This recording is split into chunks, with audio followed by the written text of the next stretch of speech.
Kita tak bisa hukumi status seseorang. Tak bisa hukumi iman dan baiknya seseorang. Tapi kita bisa melihat tapak dan jejak kebaikan yang ditinggalkan oleh orang itu. Kan kalau ingin lihat orang husnul khatimah, baik atau tidaknya, karena itu husnul khatimah, bukan husnul bidayah. Husnulnya di akhir. Kebaikan tampaknya di akhir. Setelah wafat, tampaklah kebaikan-kebaikannya. Virallah kemuliaan-kemuliaannya. Itulah kemudian yang kita ikuti tapak jejaknya. Maka bagaimana menjadikan semua nilai kebaikan itu punya nilai di akhirat? Karena nanti, mohon maaf, ada orang pun ahli dunia, tapi baik. Jangan salah. Ahli dunia, tapi baik. Cuman sayang kebaikannya tidak disiapkan untuk akhiratnya. Zaman Nabi itu ada orang belum beriman, non-muslim. Baiknya luar biasa. Sedekah ke orang, sosialnya tinggi. Mengatasi kesulitan orang lain, bantu memudahkan akses. Maka Sayyidah Aisyah radhiyallahu taala anha bertanya pada Rasulullah, "Ya Rasulullah, wahai Rasulullah, bagaimana status orang ini di akhirat sementara dia ini baik sekali tapi imannya belum ada?" Maka turunlah Quran surah ke-25 ayat ke-23.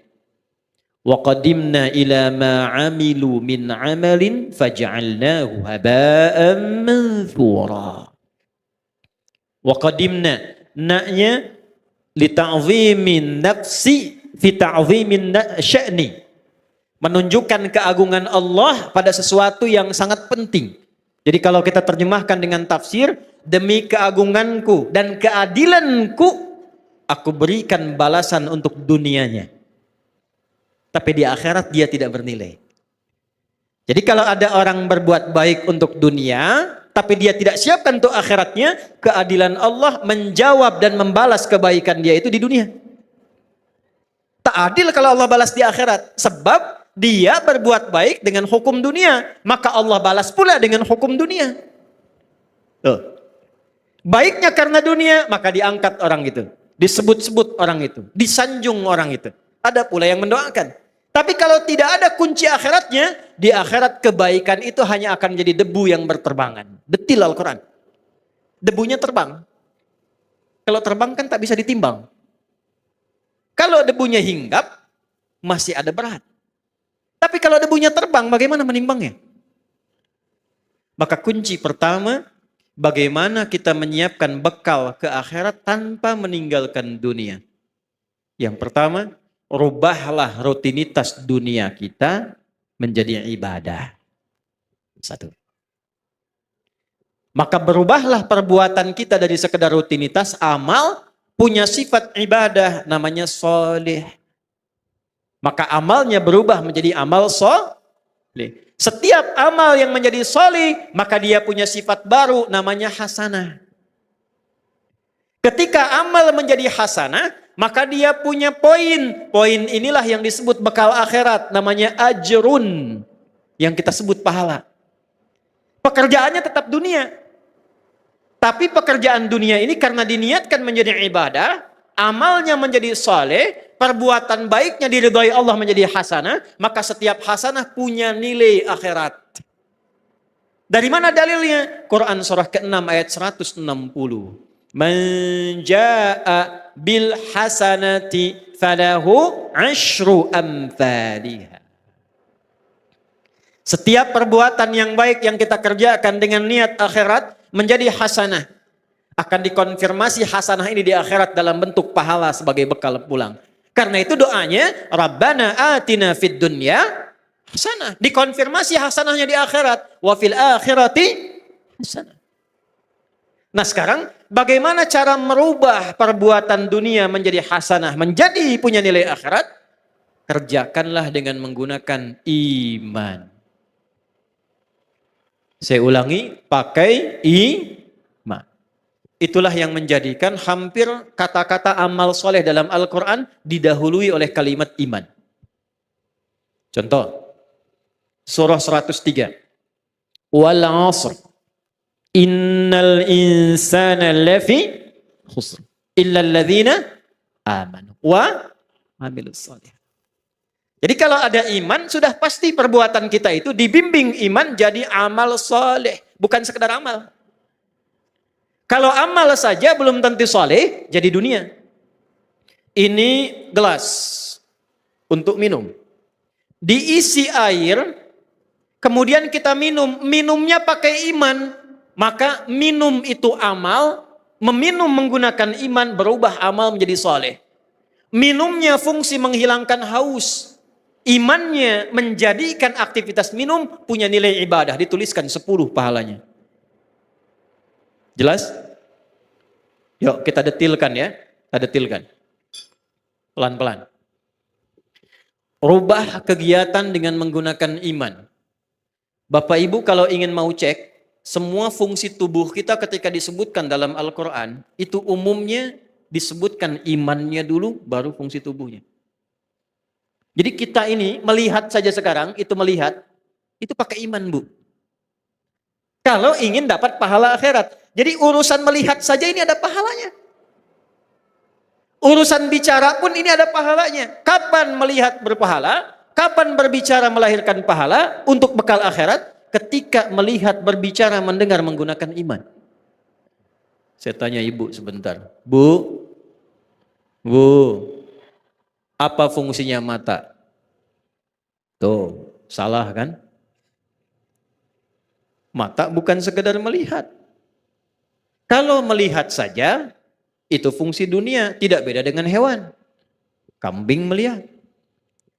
Kambing melihat tidak? Melihat. Ayam melihat. Elang melihat. Mata elang lebih tajam dibanding mata kita. Elang di udara, anak ayam kelihatan. Ibu naik Garuda, anak sendiri tak tampak. Hah? Tapi mata kita dihisab, mata elang tidak. Karena itu, karena hisab adanya di akhirat, maka hukum akhirat kita pakai, melihatlah pakai iman.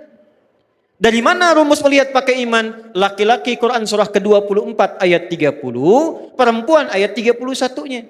Imannya disebutkan, baru fungsi matanya. Qul lil mu'minina yaghuddu min absarihim. Qul katakan Muhammad, viralkan. Bahasa sekarang viralkan tuh, viralkan. Ya, karena orang sekarang senang yang viral. Ya. Kalau Nabi sudah sampaikan, sudah kita like and subscribe saja. Tidak usah banyak komen, tinggal viralkan. Qul lil mu'minina, Muhammad katakan, viralkan pada pria-pria yang masih merasa punya iman. Awas loh. Bentuknya, awas hati-hati. Isim fa'il dalam bentuk maf'ul, kata benda, bukan kata kerja. Allah tidak mengatakan kullil ladzina amanu. Allah tegaskan kullil mu'minin. Ketika ada objek, ya, kita yang diminta ini, objek itu kita. Ya, yang diminta oleh Allah, menggunakan kata benda, isim, itu hukumnya lebih kuat dibandingkan kata kerja.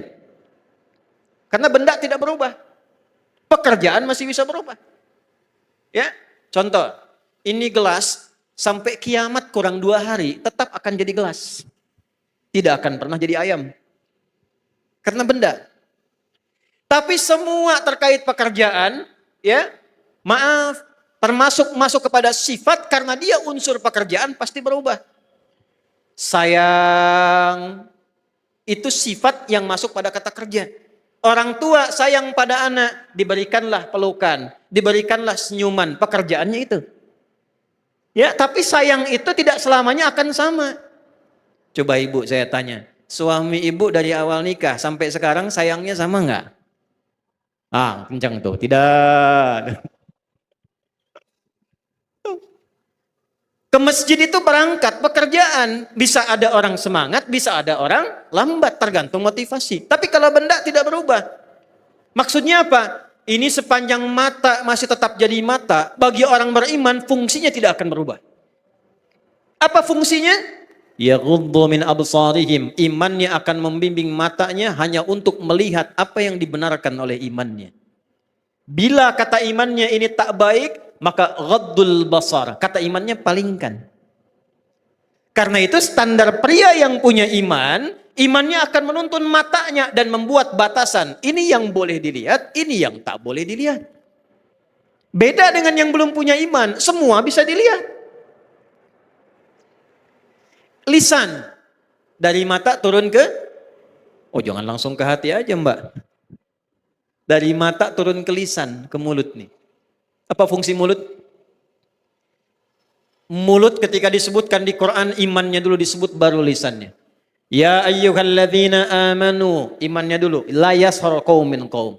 La yaghtab ba'dukum ba'da. Nabi kuatkan, man kana yu'minu billahi wal yaumil akhir, imannya dulu. Falyakul khairan aw liyas. Ternyata mulut fungsinya untuk berkata yang baik-baik. Kalau punya iman. Jadi kalau kita bicara, bicaranya dituntun oleh iman, setiap bicara kita dituliskan pahala itu. Untuk bekal pulang. Jadi pahala itu bukan hanya dalam sholat. Pahala bukan hanya dalam zikir. Setiap kata-kata kita zikir. Setiap langkah kita itu zikir. Kalau diniatkan lillah untuk ibadah, itu ada pahalanya.